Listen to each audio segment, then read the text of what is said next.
ঈদের আনন্দে যোগ হয়েছে বড় পর্দার আকর্ষণ। দ্বিতীয় দিনে দেশের প্রেক্ষাগৃহগুলোতে দর্শকদের উপচে পড়া ভিড়। শোয়ের টিকিট পেতে হিমশিম খেতে হয়েছে অনেককেই। পরিবার পরিজন নিয়ে প্রিয় সিনেমা দেখতে ছুটছেন দর্শকরা। এমন উৎসবমুখর পরিবেশে প্রেক্ষাগৃহে হাজির ছিলেন পরিচিত তারকারাও। বিস্তারিত নির্জনা নুসরাতের রিপোর্টে।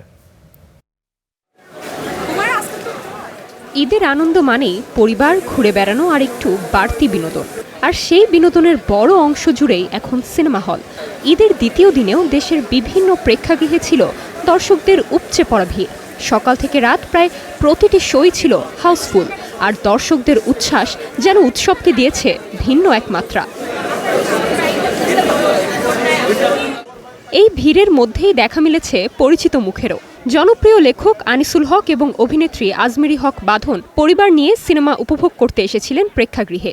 আফরান নিশো অভিনীত দম সিনেমা দেখে ভূয়সী প্রশংসা করেছেন আনিসুল হক। বলেছেন, দম সত্যি আন্তর্জাতিক মানের একটি কাজ, যা দর্শকদের নতুন অভিজ্ঞতা দেবে। দমটা একটা অসাধারণ ছবি। প্রথম কথা হচ্ছে বাংলাদেশের পরিচালক একটা আন্তর্জাতিক মানের ছবি বানিয়েছে। একদম আফগানিস্তানি মনে হচ্ছিল, আফগানিস্তানের ঘরবাড়ি মানুষ মনে হচ্ছিল, এবং একবারও মনে হয় না যে এটা সিনেমা, মনে হচ্ছে জীবন দেখছি। অন্যদিকে বাঁধন জানান, ব্যস্ততার মাঝেও মেয়েকে সময় দিতে এবং একসাথে সিনেমা দেখার আনন্দ উপভোগ করতেই তারই আশা। আমি বনলতা এক্সপ্রেস দেখতে আসছি আমার মেয়েকে নিয়ে, কিন্তু আজকে কালকের কোনো টিকিট নাই। তো এটা একদিকে মন খারাপ হচ্ছে, আবার আরেকদিকে অনেক খুশি লাগতেছে যে সিনেমার টিকিট পাওয়া যাচ্ছে না। ফরচুনেটলি আমার সিনেমার টিকিট পাওয়া যাচ্ছে না। প্রেসার কুকারেরটা আমি পেলাম, তাও সামনের দিকে। তো এখন আমি আর আমার মেয়ে প্রেসার কুকার দেখব। তবে শুধু তারকারাই নন, সাধারণ দর্শকদের মধ্যেও ছিল নানা প্রতিক্রিয়া। কেউ অভিনয় আর নির্মাণ শৈলীর প্রশংসা করেছেন, আবার কেউ কেউ ছবির অতিরিক্ত ভায়োলেন্স নিয়ে প্রশ্ন তুলেছেন।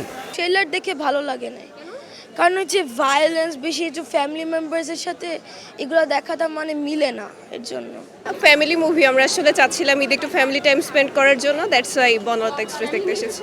প্রেসার কুকার রায়হান রাফিকে আগে থেকে চিনি, ওনার সুরঙ্গটা দেখেছিলাম, সেটা খুব ভালো লেগেছিল। মেয়ের আনন্দ আমার আনন্দ, আর সিয়াম তো আমাদের ফেভারিটই, অবশ্যই ফেভারিট, ভালো কাজ করে। শাকিব খান অভিনীত প্রিন্স সিনেমা এখনো সিনেপ্লেক্সে না আসায় ক্ষোভ ঝাড়তে দেখা গেছে অনেক ভক্তকে।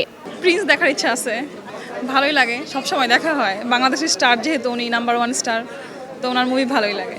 যেহেতু ঈদের এক্সাইটমেন্ট অনেক বেশি, এর জন্য যারা ফ্যান্স মূলত সাকিবিয়ান আছে তাদের জন্য জিনিসটা খুব ডিসঅ্যাপয়েন্টিং। এটা নিয়ে আগে থেকে কাজ করা উচিত ছিল। সব মিলিয়ে মতভেদ থাকলেও ঈদের সিনেমা ঘিরে দর্শকদের আগ্রহ আর উচ্ছ্বাস স্পষ্ট। আর এই ভিড়ভাট্টাই প্রমাণ করে বিনোদন অঙ্গনে বড় পর্দার জাদু এখনো অটুট। Nirjona Nusrat, star news.